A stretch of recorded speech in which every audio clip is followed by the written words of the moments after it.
அன்புடைய பெரியோர்களே, தாய்மார்களே,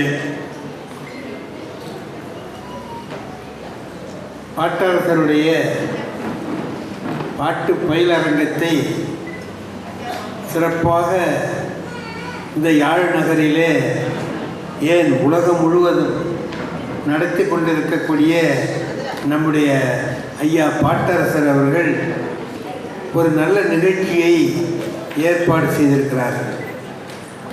இதில் தமிழ்நாட்டில் இருந்து நாங்கள் எல்லோரும் வந்திருக்கிறோம்.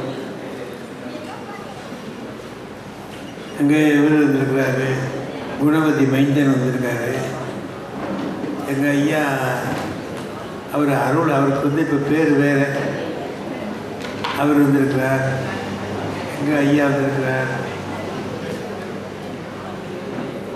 நம்ம முதல்ல பேசிங்களா ஐயா, கலை பண்பாட்டுத்துறையினுடைய முன்னாள் இயக்குனர் ஐயா அவர்கள். எல்லாருமே நிறைய பேர் வந்திருக்கிறோம். எங்கள் அம்மா வந்து ஓமன் நாட்டிலேருந்து அவங்க வந்திருக்காங்க. எல்லாருமே ஒரு தமிழ் ஆர்வம் உடையவர்களாக சேர்ந்து அங்கேருந்து கிளம்பி நாங்கள் வந்திருக்கோம். எங்களால் எது முடியுதோ இல்லையோ தமிழ் ஆர்வத்தை நிச்சயமாக இன்னொருத்தருக்கு ஊட்ட முடியும், எங்களால் முடியும். தமிழ் என்பது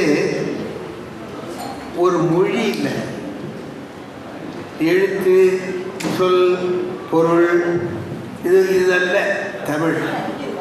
தமிழ் என்பது ஒரு பண்பாடு, அது ஒரு கலை, வாழும் கலையை வாழ்ந்து காட்டியவர்கள் தமிழர்கள்.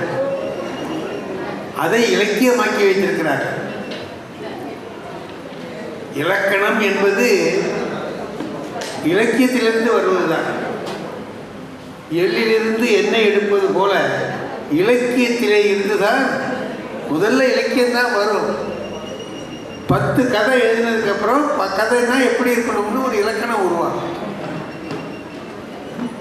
அப்போ இலக்கியம், அப்புறம் இலக்கணம், அணி, அது இது இது 1000 இருக்கு எல்லாத்தையும். இதில் உலகத்தில் இருக்கக்கூடிய மற்ற மொழிகளை விட தமிழ் மொழியை கொஞ்சம் உயர்ந்ததுன்னு நாம் சொல்லிட்டு இருக்கோம். இதை நாம் வந்து ஒரு ஆசையில் சொல்கிறோமா, நம்ம தாய்மொழி நம்ம உயர்த்தி பேசுகிறோம் அப்படின்னு உயர்த்தி பேசுகிறோமா, இல்லை உண்மையே அதுதானா அப்படின்னு ஆராய்ச்சி பண்ணி பார்த்தோம்னா எல்லா மொழிகளையும் நாம் படிக்கலை. பாரதியாரே 7-8 மொழி தெரிஞ்சு வச்சிருந்தாருன்னு சொல்லுவாங்க, அவ்வளோதான். உலகத்தில் உள்ள எல்லா மொழியையும் ஒருத்தர் தெரிஞ்சு வச்சிருக்க முடியாது. கூடுமான வரைக்கும் தெரிந்தவர்கள், நிறைய மொழிகளை ஆராய்ச்சி செய்தவர்கள் நூல்களை எழுதியிருக்கிறார்கள். கமில் சொலபில்னு ஒரு ஆராய்ச்சியாளர், அவன் வந்து சுவிட்சர்லாந்து அந்த பகுதியில் உள்ள ஒரு இத்தாலியில் உள்ளவர். அவர் ஒரு கருத்து சொல்கிறார், நாம் அதை நினச்சி பார்த்தோம்னா நமக்கே வியப்பாகவும் இருக்கு, ஒரு பெருமிதமாகவும் இருக்கு. உலகத்தில் ஒரு 2000 ஆண்டுகளுக்கு முந்தி இலக்கியங்கள்லாம் எப்படி இருந்தது அப்படிங்கிறத பார்க்குறாரு, ஒரு ரவுண்டு பார்க்குறாரு. அதில் குறிப்பாக சிலது சொல்கிறாரு. அரபு நாட்டில் உள்ள இலக்கியங்கள் 2000 ஆண்டுகளுக்கு முந்தி, முகமது நபியெல்லாம் பிறக்கிறதுக்கு முந்தி இருந்த அந்த அரபு மொழியில், அந்த அரபு மொழி பேசுகிறவர்களை அரபின்னு சொல்ற. அரபிங்கிற வார்த்தைக்கு என்ன அர்த்தம் தெரியுமா? அவங்க மொழியில் பேச தெரிந்தவன் அர்த்தம். அவங்கெல்லாம் அரபி. அப்போ மற்றவங்கெல்லாம் அஜமீன். அஜமீன்னா பேச தெரியாத ஊமைகள். அவங்களுக்கு எப்படி இருந்திருக்கு, அவங்க பேசுறது மட்டும்தான் ஒரு மொழியாகவும், மற்றதும் அவங்களுக்குள்ள தாய்மொழியில் பேசிக்கும்போது அது ஏதோ ஒரு ஊமையர்கள் பேசுகிறது மாதிரி அவங்களுக்கு தெரிஞ்சிருக்கு. அதனால அவங்க என்ன சொல்றாங்க, நாங்கள் அரபிகள், மற்றவர்கள்லாம் அஜமிகள் என்று சொல்லி சொல்றாங்க. இது அந்த ஆராய்ச்சியாளர்கள் எழுதுறாங்க. சீன நாட்டில் எப்படி இருந்தது 2000 ஆண்டுகளுக்கு முந்தி உள்ள இலக்கியங்கள் என்ன சொல்லிச்சு அப்படின்னா, தே ஆர் பீப்புள், அவர்களெல்லாம் மக்கள். யாரு? சீனர்கள் தான் மக்கள். மற்றவர்கள் ஃபாரின் டெவில்ஸ், வெளிநாட்டு பேய்கள். அந்த இலக்கியங்கள் அப்படிதான் குறிப்பிடுது. 2000 ஆண்டுகளுக்கு முந்தைய அவங்ககிட்ட இருந்த இலக்கியங்கள் அப்படிதான் குறிப்பிடுது. ஐரோப்பிய இலக்கியங்கள், இங்கிலீஷு, லத்தீன், அந்த மாதிரி பல, இங்கிலீஷ்லாம் ஒரு 500 வருஷத்துக்கு முந்தி இல்லை. அதுக்கு முந்தி லத்தீன் இருந்திருக்கு. அந்த மொழிகளில் ஹீப்ரு மொழி, அதுகளெல்லாம் உள்ள இலக்கியங்கள் எல்லாம் எடுத்து பார்த்தா அவங்க என்ன சொல்கிறாங்கன்னு கேட்டிங்கன்னா, தே ஆர் சிவிலைஸ்டு, அவர்கள் நாகரிகம் அடைந்தவர்கள். சரி, வேறு மொழி பேசுகிறவங்கெல்லாம் தே ஆர் பார்பேரியன்ஸ், அவர்கள் காட்டு பிராண்டிகள் அப்படின்னு 2000 வருஷத்துக்கு முந்தி பிற நாட்டு இலக்கியங்கள் தங்களை உயர்வாகவும் மற்றவர்களை தாழ்வாகவும் பேசிக்கொண்டிருந்த அந்த நேரத்தில், அந்த காலகட்டத்தில் தமிழ்நாட்டில் எப்படி இருந்தது அப்படின்னு பார்த்தா, ஒருத்தன் சொல்கிறான், யாதும் ஊரே யாவரும் கேடு. எவ்வளவு ஒரு பக்குவமான நிலைமையில் இவங்க இருந்திருக்காங்கிறதுக்கு. அது இந்த பக்குவம் அவனுக்கு வரணும்னா அதுக்கு முந்தைய பல ஆயிரம் ஆண்டுகளுக்கு இந்த ஒரு நாகரிகம் வளர்ந்து வந்திருந்தால் தானே இது வரும். யாதும் ஊரே, நான் தான் மனுஷன், பாக்கியெல்லாம் காட்டு முராண்டின்னு சொல்லிக்கிட்டு இருந்த காலத்தில் எல்லாமே நம்ம ஊர் தான், எல்லாரும் நம்முடைய உறவினர்கள் தான் அப்படின்னு சொல்லக்கூடிய ஒரு பக்குவம் தமிழுக்கு இருந்திருக்குன்னா உள்ளபடியே தமிழ் சிறந்தது தானே. அது நம்ம பெருமைப்படலாமா, படக்கூடாதா? படலாம். சில பேர் முதல்ல பாராட்டி சொல்லுவாங்க, அனுபவம் இல்லாமல். நாங்கள் எங்கள் தமிழ்நாட்டில் ஒரு பேச்சாளர் இருந்தார், எனக்கு அவருக்கு ரொம்ப பிடிக்கும். போகிறோம், போய் போய் போய் போய் அவர் எந்த ஊருக்கு போனாலும் போய் கேட்பேன், கொள்ளுவேன், எல்லாம் செய்வேன். அப்புறம் நான் கொஞ்சம் வளர்ந்ததுக்கு பிறகு, ஒரு 30 வயசு 40 வயசு ஆனதுக்கு பிறகு அவர் பேச்சு, அவர் அப்படி தான் பேசுகிறார். அவர் எப்படி பேசிக்கிட்டாரோ அப்படி தான் அவர் பேசுகிறார். எனக்கு கேட்டுட்டு என்ன நினைப்பு வருதுன்னா, இவரை யார் நம்ம பெரிய பேச்சாளர் நினைச்சோம் அப்படின்னு நான் நினைக்க ஆரம்பிக்கிறேன்னா என்ன அர்த்தம்னா, நாம் வளர்த்துருக்குறோம், அந்த அளவுக்கு அவர் வளர்க்கிறார். அப்போ வளர்ச்சி குறைஞ்ச நேரத்தில் அது பெருசாக தெரிஞ்சுது. சின்ன பிள்ளையா நாம் இப்போ கிராமத்தில் பிறந்திருந்த போது அந்த தெருவே நமக்கு பெரிய தெருவாக தெரிஞ்சுது. இன்னைக்கு நியூயார்க்கு போகிறோம், வாஷிங்டன் போகிறோம், எங்கெங்கேயோ போகிறோம். அகலமான வீதிகளை பார்த்ததுக்கு பிறகு அடையே இவ்வளவு பெரிய வீதியெல்லாம் இருக்கு, நாம் அந்த கிராமத்து வீதியை பெருசாக நினைச்சோமே அப்படின்னு வெக்கப்படுறோம் இல்லையா? அது மாதிரி இருக்கும். நம்முடைய தாய்மொழியாகிய தமிழை ரொம்ப உயர்ந்ததுன்னு நினைச்சோமே, கடைசியில் பார்த்தா எப்படி இல்லையே அப்படின்னு நினைக்கிற மாதிரி இருக்கா அப்படின்னு பார்த்தா, நாம் சின்ன பிள்ளையில இதை ஒரு ஆசையில் சொன்னோம், இது உயர்ந்த மொழி, எங்கள் தாய்மொழி இனிமையானது அப்படி இப்படின்னு. இப்போ எல்லாவற்றையும் ஆராய்ந்து விட்டு பார்த்தாலும் அதே முடிவுக்கு தான் வரும்படியாக இருக்குன்னா, உள்ளபடியே நமக்கு இயற்கையாக இறைவன் நமக்கு ஒரு நல்ல தாய்மொழி பேசுகிற மரபிலே நம்மை பிறக்க வைத்திருக்கிறான். அவ்வளோதானே. நானே இப்போ வெளிநாட்டில் எங்கேயோ பிறந்ததுனால நான் வேறு ஏதோ பேச வைக்க போகிறேன். நல்ல வேலையாக நான் தமிழ்நாட்டில் பிறந்தேன், தமிழை தாய்மொழியாக வச்சுருந்தேன், வாழ்ந்தேன். அப்படி என்ன என் தமிழ் இலக்கியம்? இப்படி என்ன பெரிய தமிழ் இலக்கியம் இருக்கு? நான் சொன்னேன், யாதும் ஊரே யாவரும் கேளு. அப்புறம் ஒருத்தர் சொல்கிறான், மனுஷன் என்ன பண்ணணும்னு சொல்லி சொல்கிறான். ஒரு 4 நெறி சொல்கிறான். நரி வெறும் தலையார்னு ஒருத்தர் புராணத்தை ஒரு பாட்டு, அதில் அவர் சொல்கிறாரு, பிச்சை கேட்காது, அது ரொம்ப இழிவானது.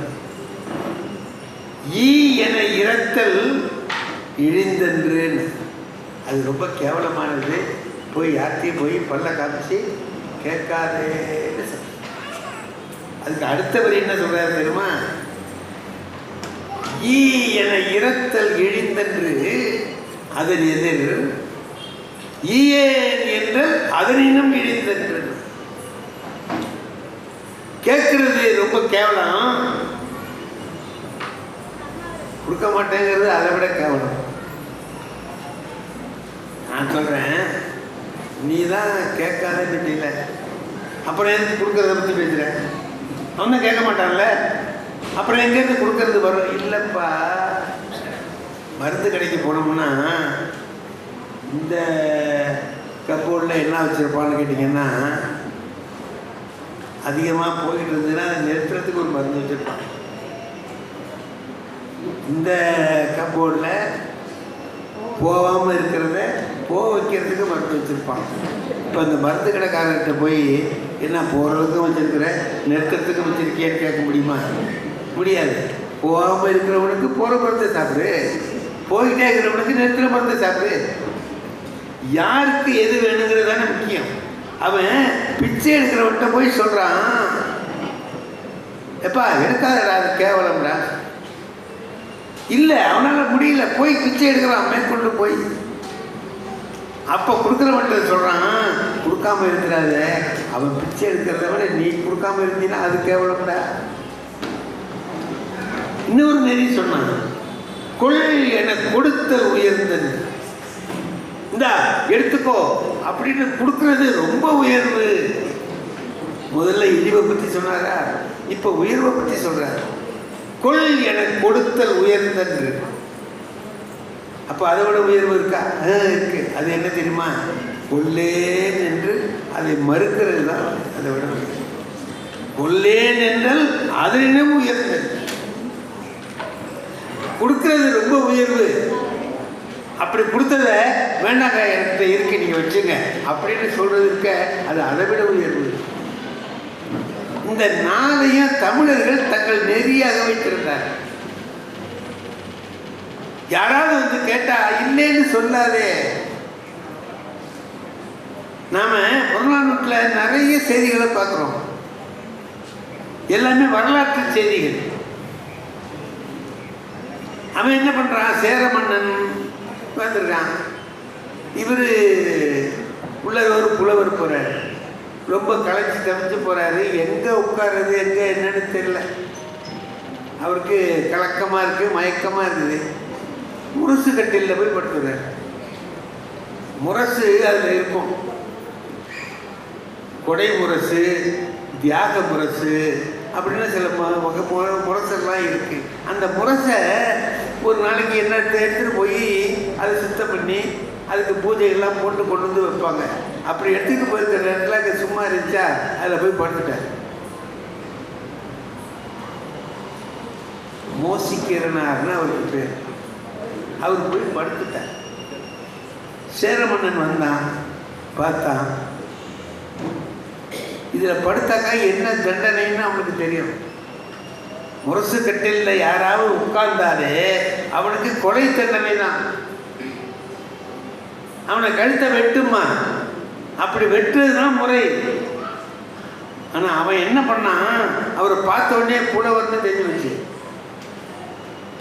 கலைப்புல படுத்திருக்கான். நம்முடைய முரசு கட்டில அவமானப்படுத்தணும்னு அவன் படுக்கலை, கலைப்புல படுத்திருக்கான். தமிழ் அறிஞனாக இருக்கிறான் அப்படின்ட்டு பக்கத்தில் உட்கார்ந்து அந்த கவரி வீசுறது இருக்குல்ல, அதை எடுத்துகிட்டு வந்து அவருக்கு வீசிட்டு இருக்கான். முடிச்சு பார்த்துட்டு அவர் வெட்கப்படுறாரு. அப்போ தான் அவர் பாடுறாரு, என்னை கொல்லாமல் விட்ட, அது கூட நீ தமிழ் மேலே உள்ள ஆர்வம்னு நினச்சிக்கலாம், ஆனால் கவரி வீசினியே அது எதுக்குடா? என்னை கொல்லாமல் விட்டதே பெரிய கருணை, அப்புறம் கவரி வீசினியே அது ஏன்? ஓஹோ, தமிழுக்கு சேவை செய்தால் மேலுலக அடையலாம் என்ற உயர்ந்த எண்ணத்தில் செய்தாயோ அப்படின்னு அவர் பாரு.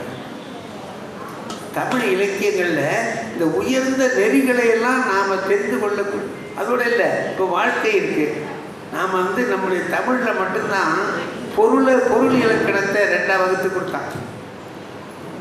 பொருள் இலக்கணத்தை அகம் என்றும் புறம் என்றும் ரெண்டு சொன்னான். அகப்பொருள், புறப்பொருள். எது அகம்? உள்ளங்கை அகம், புறங்கை புறம். உள்ளங்கையை மடக்கலாம், புறங்கையை மடக்க முடியுமா? இது தெரியாம இருக்கணும். அகத்தில் நடக்கிறது வெளில தெரியக்கூடாது. கணவன் மனைவி அவங்க 2 பேருக்குள்ளே இருக்கணும். ஊரெல்லாம் பற்றி எரியக்கூடாது. இப்போ சில சமயத்தில் எங்கள் பள்ளிக்கூடத்தில் நான் வாத்தியார் வேலை பார்த்தேன்னா எங்கள் ஹெட்மாஸ்டர் என்ன செய்வார், சில சமயத்தில் கூப்பிட்டு என்னை திட்டுவார். என்னையா கட்டுரை வச்சிருக்கிற, 2 கட்டுரை கூட இன்னும் நீ திருத்தலை, 10 கட்டுரை வச்சிருக்கேன், எல்லாம் திருத்தாமலே வச்சிருக்கேன் அப்படி இப்படின்னு திட்டுவார். எனக்கு அது நேரத்தில் சந்தோஷமாக இருக்கும். ஏன்னு கேட்டால் நான் இன்னும் கட்டுரையே வைக்கல, இது வேறு எவன் நோட்டோ எடுத்து பார்த்து நமக்கு பரவாயில்ல வச்சதாக நினைக்கிறாரு, அது வரைக்கும் சரி அப்படின்னு நினச்சிக்கிட்டு நான் இருப்பேன். ஆனால் கண்ணா பின்னாடி திட்டுவார். வரும்போது மனசு என்னடா இவர் இப்படி திட்டாரேன்னு ஒரு வருத்தமாக வருவேன். வீட்டுக்கு வந்தால் என் மனைவி காப்பி எடுத்து ஆற்றிட்டு வருவாங்க. வந்தவங்க இன்னும் என்கிட்ட வரல சார், அங்கே தான் வர்றாங்க, நான் இங்கேருந்தே கத்துறேன், காப்பி அடிக்குதுன்னு. இன்னும் காப்பி கிட்ட வரல, வாசனையை பார்க்கல, ருசி பார்க்கல, இப்போ நான் காப்பி அடிக்குதுன்னு. இதுக்கு என் மனைவி என்னங்க சொல்லலாம்? பாய் நீ என்ன காப்பி குடிச்சு பார்த்தியா, ஒன்றும் தெரியாமல் ஏன் பேசுகிறேன்னு கேட்கலாம்ல. கேட்கலாம், நான் மறுபடியும் ஏதாச்சும் பேசுவேன், சண்டை வரும். இப்போ என் மனைவி கேட்ட கேள்வி அருமையான பதில் என்ன தெரியுமா? ஏங்க ஹெட்மாஸ்டர் ஏதாவது சொன்னாரா? ஏன்னா நீ இங்கே வந்து இறக்குமதி பண்ணிகிட்டு இருக்க, அங்கே ஏதோ ஏற்றுமதி ஆகியிருக்கு, அதுதானே நீ இறக்குமதி. ஒரு குடும்பங்கிறது எப்படிலாம் இருக்கணும்னா இப்படி தான். இவன் கோபமாக பேசுகிற போது அவன் தாழ்வாக பேசி, அப்புறம் அவன் பேசும்போது இவன் தாழ்ந்து போய் அப்படி வாழ்ந்தாதானே அது வாழ்க்கை.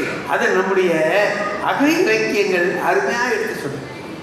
நம்ம அக இலக்கியங்கள் அகநானூறு இருக்குது, புறநானூறு இருக்குது. அகநானூறு அகத்தை பற்றி சொல்கிறதுக்கு குறுந்தொகை இருக்குது, நற்றிணை இருக்குது. இது எல்லாமே இதுதான் சொல்லணும். நற்றிணையில் ஒரு பாட்டு இருக்கு பாருங்க.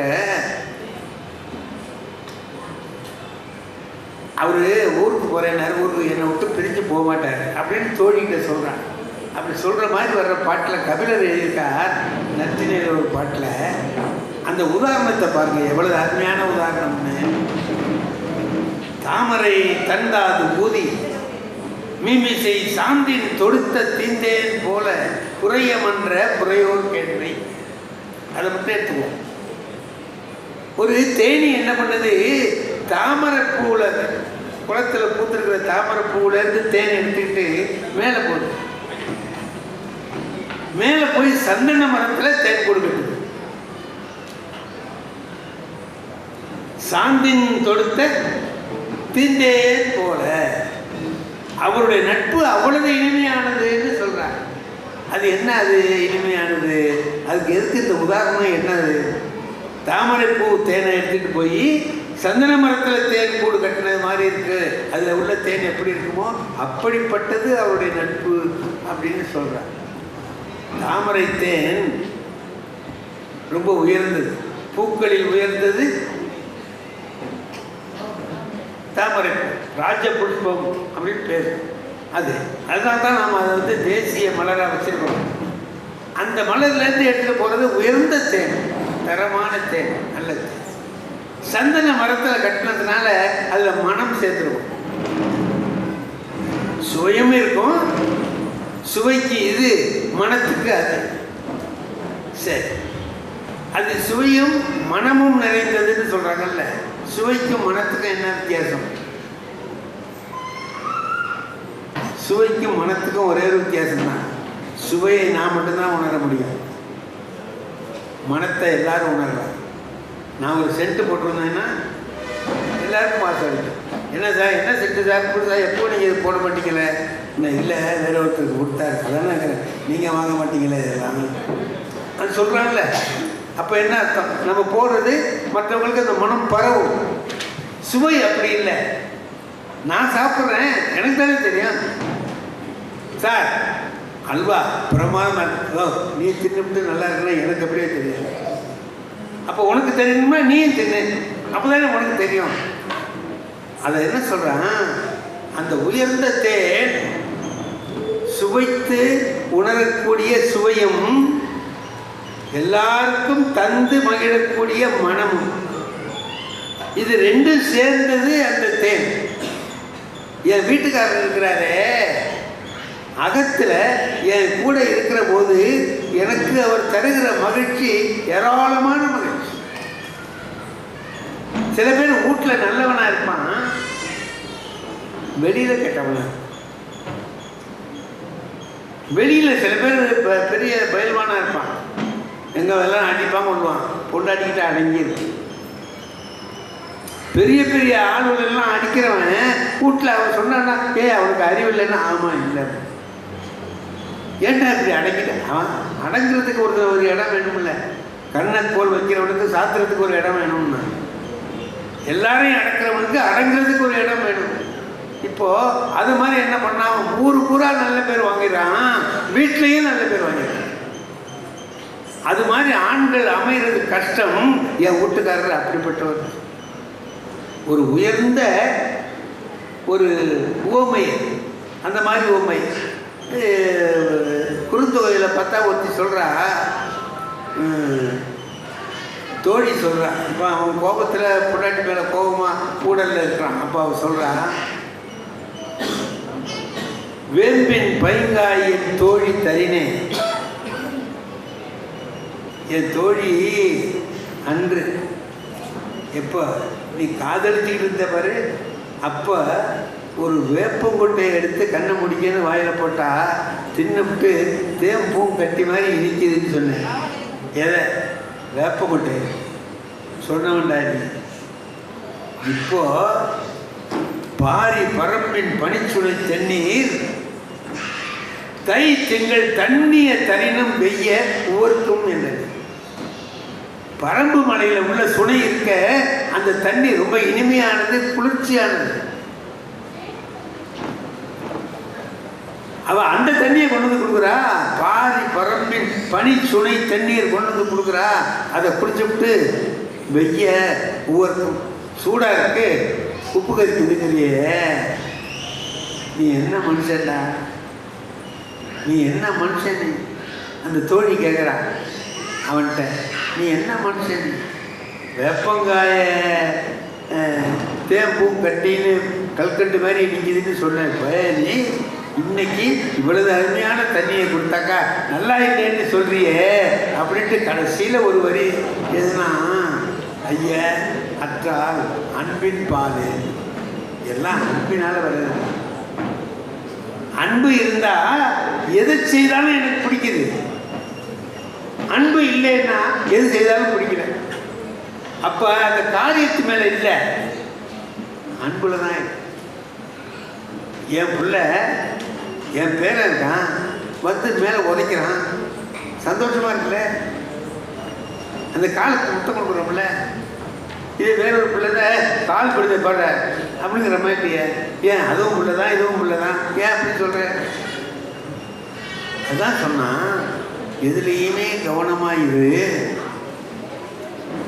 புத்தர் போய் என்ன பண்ணுறாரு, கடைசியில் அவங்க வீட்லேயே பிச்சை எடுக்க போகிறாரு. கபிலவஸ்து போய் அங்கேயே பிச்சை எடுக்கிறதுக்கு போகிறாரு. ராஜா அப்பா சொல்கிறான், கதவெல்லாம் சாத்து, இந்த பையன் நம்ம விட்டு பிச்சை எடுக்க வர்றான் ஆத்திரத்தில் சொல்கிறார். இவர் போய் பிச்சை எடுக்கிறார். அப்போ அவங்க அத்தை இவரை வளர்த்தவங்க என்ன பண்ணுறாங்க, கேட்க முடியல, இன்னமும் சாப்பிட்றதுக்கு இந்த எடுத்து வர்றாங்க, வந்து கொடுக்குறாங்க, வாங்கிட்டு. அப்போ அவர் மனைவி மகன் ராகுலன் எல்லாரும் வந்துடுறாங்க. இப்போ மனைவி கேட்குறா ஒரு கேள்வி பாருங்க, அருமையான கேள்வி. ஞானம் பெறுவதற்கு இடம் ரொம்ப அவசியமோ? ஞானம் பெறுவதற்கு இடம் ரொம்ப அவசியமோ?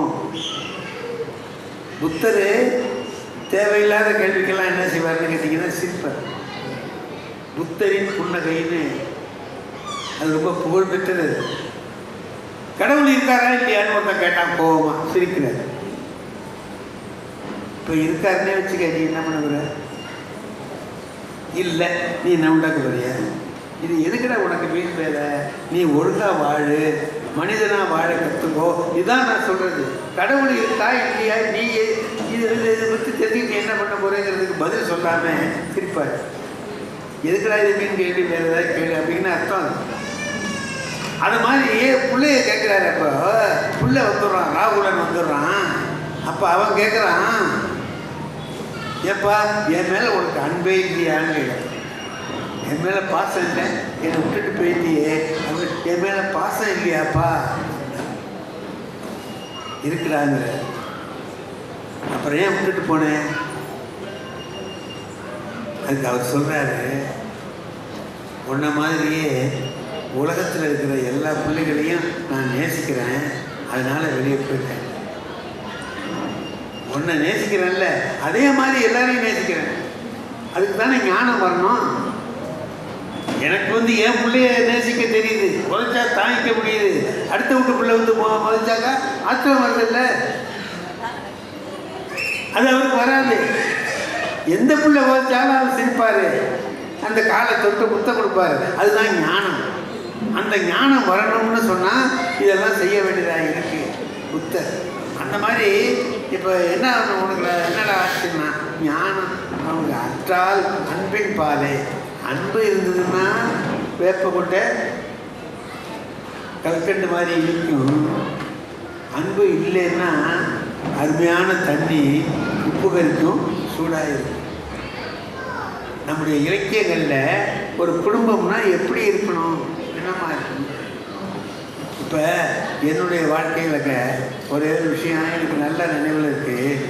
என்னுடைய முதல் இரவு குடும்பமான வரைக்கும் இதில் யாரும் வெளில சொல்ல மாட்டாங்க. நான் அது உள்ள கை தானே அது.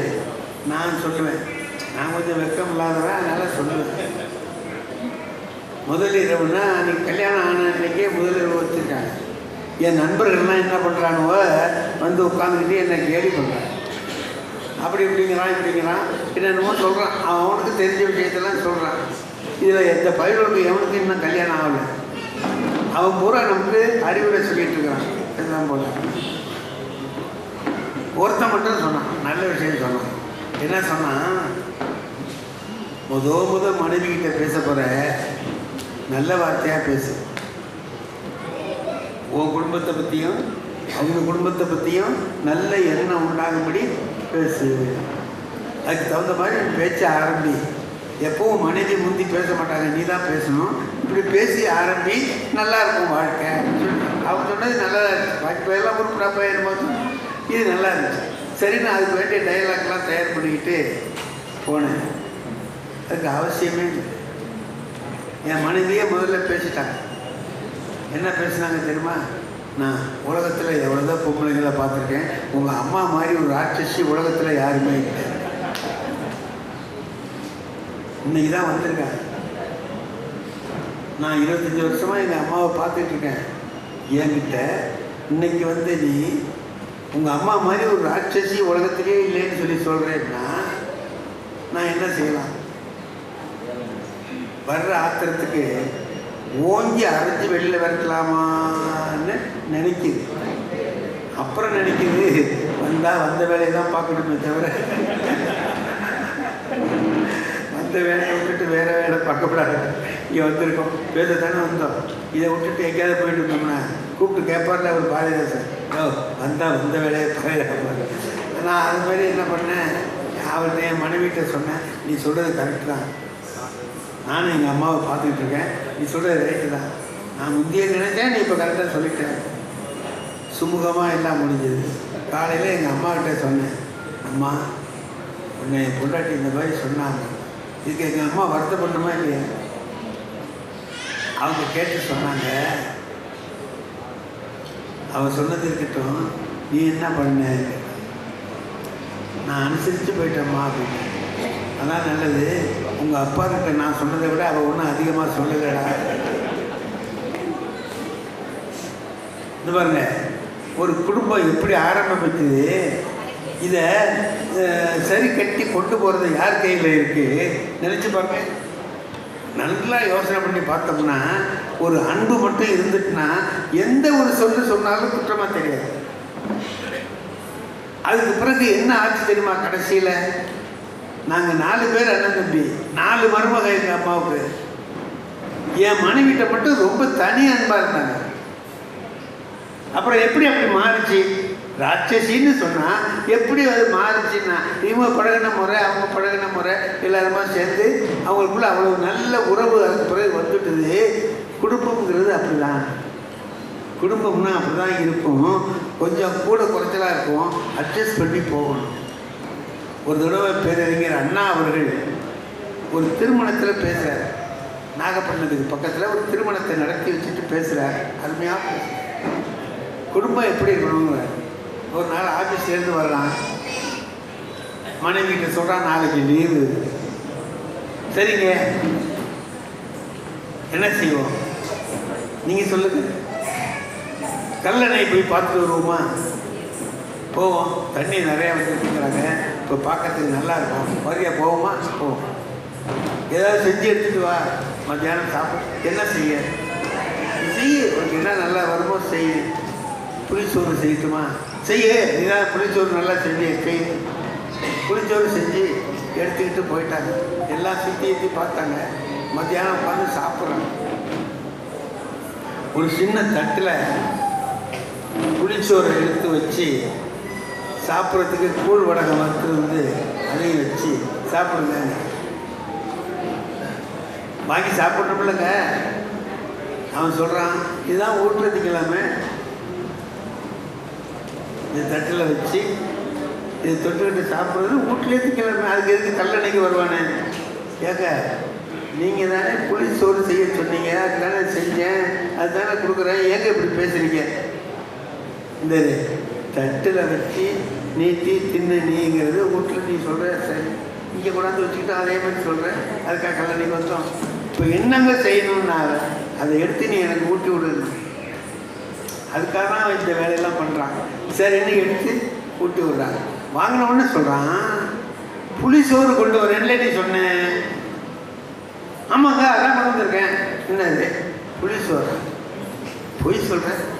நான் உன்னை புளிச்சோறு நல்லா செய்வேன், புளிச்சோறு கொண்டாந்தானே சொன்னேன். அதானே நீ கொண்டாந்துருக்கு. இந்த சக்கரை பொங்கலை கொடுத்துவிட்டு புளிச்சோறுங்கிறேன். சக்கரை பொங்கலில் கொடுத்துருக்கேன்.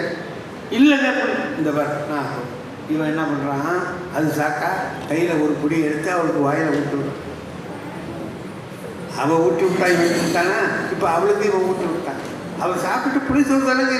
அப்படியா? ஓ கைப்பட்ட உடனே புளிச்சோறு சக்கரை பொங்கல் ஆகிடுச்சு. அவள் உங்களுக்கு எப்போது இப்படி தான் அப்படின்னு சொல்கிறா. குடும்பம் இப்படி இருக்கணும்னு. குடும்பம்னா ஒருத்தருக்கு ஒருத்தர் இப்படி இருக்கணும்னு எங்களுடைய பேராசிரியர் நமசிவாயன் சார் ஒரு பெரிய சிறந்த பேராசிரியர். அவர் வீட்டுக்கு நான் போவேன். அவங்க 2 பேரும் சேர்ந்து பேசுறதுக்கு போவோம் பண்ணுவோம். அவர் வீட்டில் போய் தங்கியிருப்பேன். ஒரு நாள் அந்த பகல் ஒரு 11 மணி இருக்கும், பேசிகிட்டு இருக்கோம். அவர் மனைவியை கூப்பிட்டார். ஜானகி இங்கே வா. அந்த தம்பி 11 மணிக்கு ஒரு டீ குடிப்பார். யார் என்ன காமிச்சு? தம்பி 11 மணிக்கு டீ குடிப்பார். அப்படியா? 11 மணிக்கு டீ குடிப்பாரா? சரி. அப்போ நாங்கள் ஒரு டம்ளரில் டீ போட்டு கொண்டாந்து என்கிட்ட கொடுத்தாங்க. நான் குடிக்க போகிறேன். நமசிவாயன் கேட்குறாரு,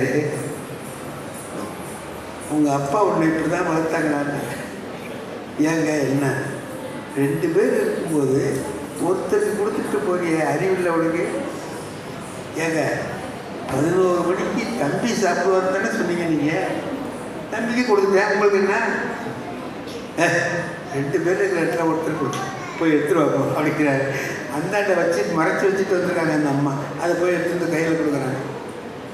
குடும்பம் நட்போடு அப்படி விழுந்தால் தானே நல்லாயிருக்கும் இல்லை? எவ்வளவு சந்தோஷமாக இருக்குது பார்க்குறதுக்கு.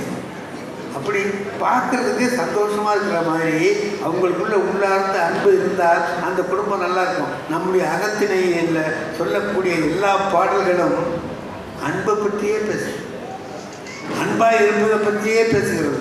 புறநானூரில் போனீங்கன்னா வீரன் அது அதோட இறக்கத்தை புறநானூறு என்ன அருமையாக சொல்லுது பாருங்க.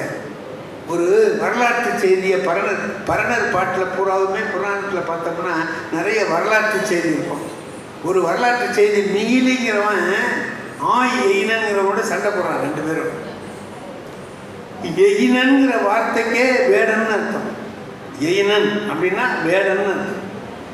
அவன் பேர் எயினன். அவன்கிட்ட என்ன பழக்கம்? வேட்டையாடுறது தான் அவன் தொழில். ஒரு பகுதிக்கு தலைவன் அவன் எயினன். அவன் வேட்டையாடுறவன் தான் சொன்னாலும் கூட பறவைகளை வேட்டையாட மாட்டான். விலங்குகளை வேட்டையாடுவான், பறவைகளை வேட்டையாட மாட்டான். அவனை பார்த்தாக்கா பறவைகள்லாம் மகிழ்ச்சியாக தெரியும், பயந்து முடியாது. விலங்குகள்லாம் ஓடும் பயந்துக்கிட்டு வேணாம் வரலான்னுட்டு. இவனை கண்டால் பறவைகள் ஓடாது, பறக்காது, அப்படியே இருக்கும். என்ன காரணம்னா நம்மை அவன் தீங்கு செய்ய மாட்டான் அப்படிங்கிற எண்ணம் உண்டு. அவன் என்னாச்சு, மிகிலியோட சண்டை போட்டான். ஏனன் சண்டையில் இறந்து விட்டான். மத்தியான நேரத்தில் இறந்து போயிட்டான். 12 மணி 1 மணிக்கு அவன் வெட்டி இவனை சாகடிச்சிட்டான். போர்க்களத்தில் கிடக்கிறான். போர்க்களத்தில் வெயில் தாங்க முடியாத வெயில் இருக்குது. இந்த பறவைகள்லாம் என்ன பண்ணிச்சான், கூடி நம்ம இவ்வளவு நாள் காப்பாற்றியவன் உடம்பு வெயிலில் கிடந்து காயுது, அவனை நம்ம காப்பாற்றணும்னு சொல்லிட்டு எல்லா பறவைகளும் சிறகை விரிச்சுக்கிட்டு மேலே பறந்துக்கிட்டே இருக்கான். அப்படியே பறந்துக்கிட்டே இருக்கு. பறந்து சுற்றி வருது. அவன் மேலே வெயில் படாமல் காப்பாற்றுச்சு பறவைகள். இதில் ஆந்தை இருக்கு பாருங்க, அதுக்கு பகலில் கண்ணு தெரியாது, ராத்திரில தான் தெரியும். ஒரு இடத்துல உட்காந்து ஆந்தை அழுவுதான். பரணர் எழுதுறாரு. ஏன்னா எல்லாரும் போய் நிழல் கொடுத்து காப்பாற்றுறேன்னு சொல்கிறாங்க, என்னால் போக முடியலையே அப்படின்னு நினச்சி அது அழுதுதான். பறவைகளுக்கு இடையில கூட எவ்வளவு இரக்கம் இருக்குங்கிறத காட்டுறார். ஒரு வேடன் கூட எவ்வளவு இரக்கத்தோடு பறவைகளை கொல்லுவதில்லைன்னு முடிவெடுத்து வச்சுக்கிறாங்கிறத காட்டுறார். இந்த மாதிரி அரிய செய்திகளை எல்லாம் நாம் தமிழ் இலக்கியங்களிலே பார்க்கலாம். இந்த ராத்திரி பூரா பார்த்தேன், பாட்டரசர் பாட்டு எழுதிக்கிட்டே இருந்தார். தூங்குனாரா இல்லையான்னு நமக்கு தெரியல, எழுதிக்கிட்டே இருந்தார். என்னையா அப்படி எழுதிருக்கேன்னு, இன்னும் 2 பாட்டு இருக்கு எழுதிடுறேன் அப்படி எழுதிக்கிட்டே இருந்தார். ஆனால் நிறைய எழுதுறவங்க கூட சில சமயத்தில் ஒரு வார்த்தை கிடைக்காம திணறுவாங்க. பார்த்துருக்கீங்களா? ஒரே ஒரு வார்த்தை கிடைக்காது, அதுக்கு என்ன வார்த்தை போடுறதுன்னு தெரியாது. திருவாரூரில் அது மாதிரி திகைச்சு போய் நின்ன ஒரு வரலாறு. திருவாரூரில் இரட்டை புலவர்கள் வர்றாங்க. இரட்டை புலவர்கள் சாமியெல்லாம் கும்பிட்றாங்க. அங்கே யார் இருக்கா? தியாகராஜா இருக்கார். தியாகராஜா யார்? சிவபெருமான்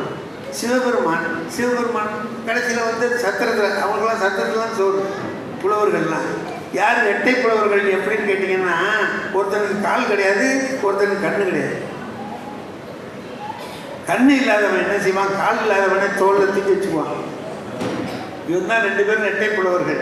அவங்களுடைய பாடல்கள் தனிப்பாடல் திரட்டில் நிறைய பாடல் இருக்கு. சுவையான பாட்டாக இருப்பான். இல்லாத தோளில் தூக்கி வச்சுக்குவான். அவன் அங்கே பார்த்துட்டு வழி காட்டுவான், நேராக போ திரும்பு அப்படின்ட்டு லகான் போட்டது மாதிரி போவான். 2 பேரும் என்ன செய்யறான்? ஒரு பாட்டு எழுதுறான். சார் பாட்டு என்ன எழுதுறான்? சிவபெருமானுடைய திருவிளையாடலை பற்றி ஏதாச்சும் நம்ம எழுதலாம். என்ன எழுதுறது? அவர் திரிபுரம் எரிச்சார் இல்லையா, அதை எழுதலாம். என்ன பண்ணார்? மேல்மலையே வில்லா வளைச்சார். வாசுகிங்கிற பாம்பு அதில் கயிறாக கட்டினார். திருமாலையே அம்பா வச்சு விட்டார். இதான் அங்கே முப்புறங்களே எரிச்சதுக்கு அவர் செஞ்சது. அதையே எழுதலாம். வஞ்ச புகழ்ச்சியெல்லாம் எழுதலாம். அவனு வஞ்ச புகழ்ச்சின்னா என்ன? புகழ்வது மாதிரி இருக்கும் நிகழ்ச்சியாக, நிகழ்வது மாதிரி இருக்கும் புகழ்ச்சியாக. அவன் எதுனா, நான் என்றால் நஞ்சிருக்கும். நான்னா கட்டுற கயிறு, கயிறுல நஞ்சு உள்ள கயிறு எவனை கட்டுவானட? இழிவா பாருங்க, நஞ்சை போய் கட்டுவானா எவனாச்சும்? கையால் தொட்டு இழுத்தினா அது கடிக்கும். இதை கட்டிட்டு சண்டை போட்டிருக்கே, நீ சண்டை போட தெரிஞ்சவனா நீ அப்படின்னு இழிவா சொல்லலாம். அதை கட்டியே நீ இந்த அடி அடிச்சியே, இன்னும் நல்ல கயிறு இருந்தால் நீ என்ன பண்ணுவ அப்படின்னா உயர்வா சொல்லலாம். நான் என்றால் நஞ்சு இருக்கும். நற்சாபம் கற்சாபம்.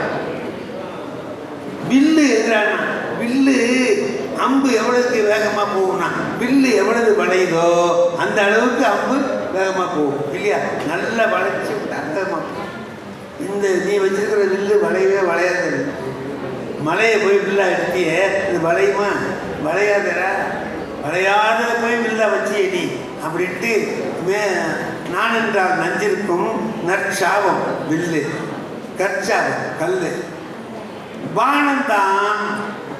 பானம் திருமால்.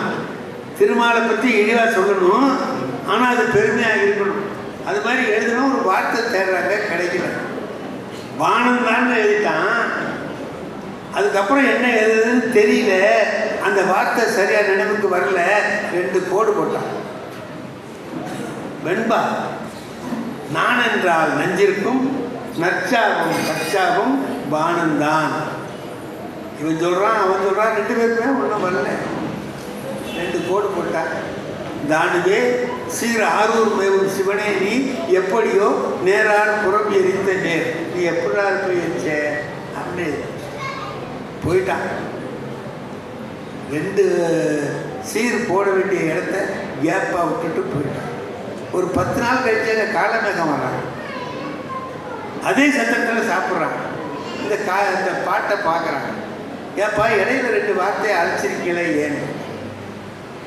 அழிக்கலைங்க. காரணம் அவங்களுக்கே வரலைங்க. அவங்களுக்கே கற்பனையில் வரல. அதோட அப்படியே விட்டுட்டு போயிட்டாங்க. அப்படியா? நல்ல புலவர்களாச்சு. ஏன் எழுதுன? ஏன் விட்டாங்க? சரி கறியை கொண்டா. கறியை வாங்கினா எழுதுனா பானந்தான் மண் தின்ற பானமே. பானந்தான் மண் தின்ற பானமே. திருமால் குழந்தையா இருக்கிற போது மண்ணை எடுத்துனார். கண்ண பரமாத்மா கண்ணன் திருவிளையாடலில் பார்த்தீங்கன்னா சிறு பிள்ளையாக இருக்கிற போது பாகவதம் சொல்லும். மண்ணை தின்னாரு. தாய் யசோதை வந்து தலையில் அடித்தா வாயை திறந்தா உலகம் தெரிஞ்சதுன்னு சொல்லுவான். அந்த மாதிரி மண்ணு தின்னதை போய் வச்சு நீ அடிச்சியடா. மண்ணு தின்னதை வச்சு அடிக்கலாமா? ரத்தத்தை குடித்தது, சதையை கீழ்ச்சது, அந்த மாதிரி அம்புல இருக்கணும். நீ மண்ணு தின்ன அம்பை வச்சு எப்படி அடிச்சது? இதுவே மண்ணு தின்னது அப்படின்னு இழிவாக இருக்கிறது மாதிரியும் அதையே உயர்வாக்கியும் எழுதி முடிச்சுட்டு போயிட்டான். 10 நாள் கழிச்சு காலமே இரட்டை புலவர்கள் வர்றாங்க. இதை படித்த உடனே அவங்களுக்கு ஆஹா இப்படிலாம் எழுதியிருக்கணும். மண் தின்ற பானமே அப்படின்னு எழுத வேண்டியது நம்மளால் எழுத முடியலையே, விட்டுட்டுமே அப்படின்ட்டு யார் எழுதினான்னு கேட்குறாங்க. காலமேக புலவர் எழுதினார். அடே ரொம்ப அருமையாக எழுதினார். மண் தின்ற பானமே 2 சீர் தான். ஆனால் நமக்கு வராத ஒரு கற்பனை அவனுக்கு வந்ததில்லை. அதை பாராட்டணும்னு நினைக்கிறாங்க இரட்டை புலவர்கள்.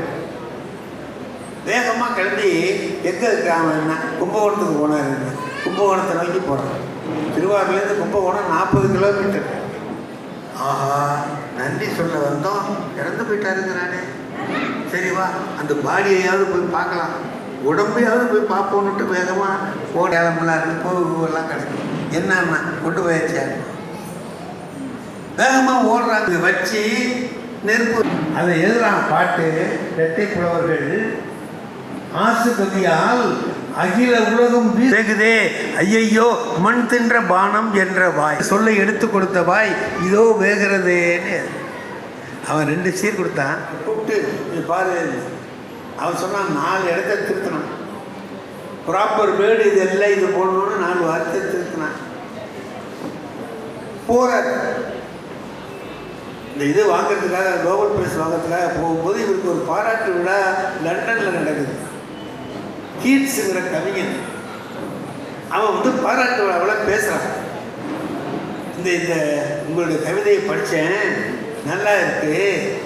ஒரு 4 இடத்துல உங்களுடைய கவிதை உள்ளம் சரியாக வேலை செய்யல போல இருக்கேன்னு கேட்குறான். எதிரானா எந்த இடம்லாம் அந்த ஆள் திருத்தி கொடுத்தாரோ அதையெல்லாம் சொல்லி இது உங்கள் வார்த்தை இல்லையேங்கிறான். நீங்கள் கவிதையில் எழுதிக்கிற கவிதை இல்லை, அதில் வெறும் வார்த்தை தான் இருக்குது. கவிதை இல்லை, வெறும் வார்த்தை தான் இருக்குன்னா பார்த்தாரு. நாம் தான் எழுதணும். அவனை விட்டு எழுத சொன்னால் அது சரியில்லை. இங்கிலீஷ் இருக்கும், கவிதை வரணும் இல்லையா அப்படின்ட்டு முதல்ல தான் போட்ட வார்த்தையே போட்டு அனுப்பினார். அதுக்கு தான் நோபல் பரிசு. நோபல் பரிசு அவர் வாங்கினது அந்த கீதாஞ்சலிக்கு தான், அந்த ஆங்கில மொழிபெயர்ப்புக்கு தான்.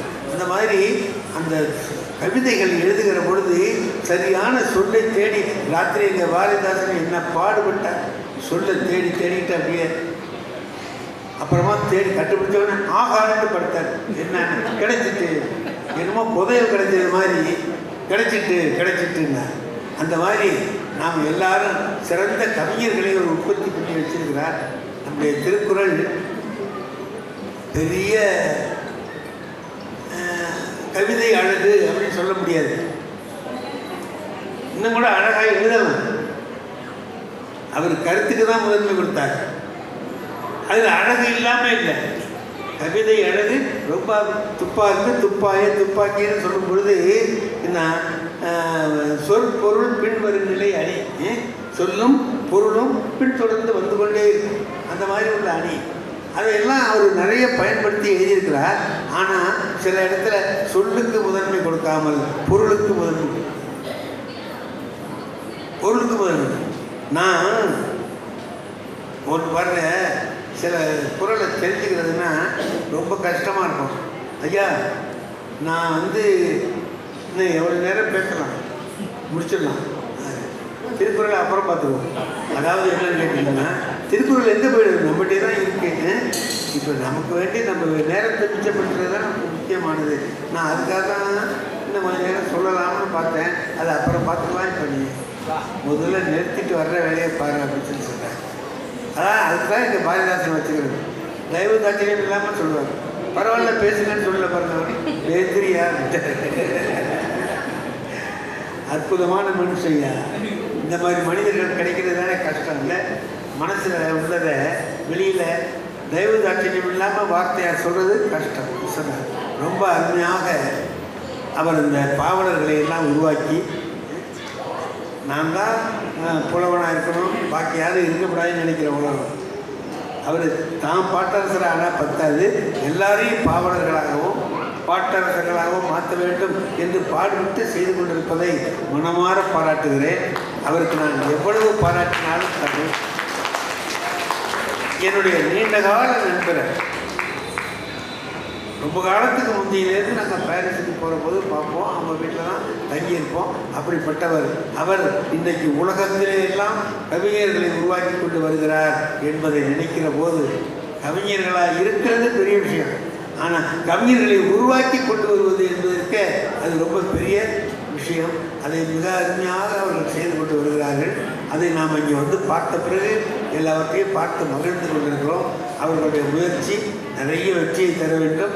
மேலும் மேலும் அவர்கள் பாவலர்களை உருவாக்கி கொண்டே இருக்க வேண்டும் என்று சொல்லி அவர்களை வாழ்த்தி இந்த அளவில் நிறைவு செய்கிறேன். நன்றி, வணக்கம்.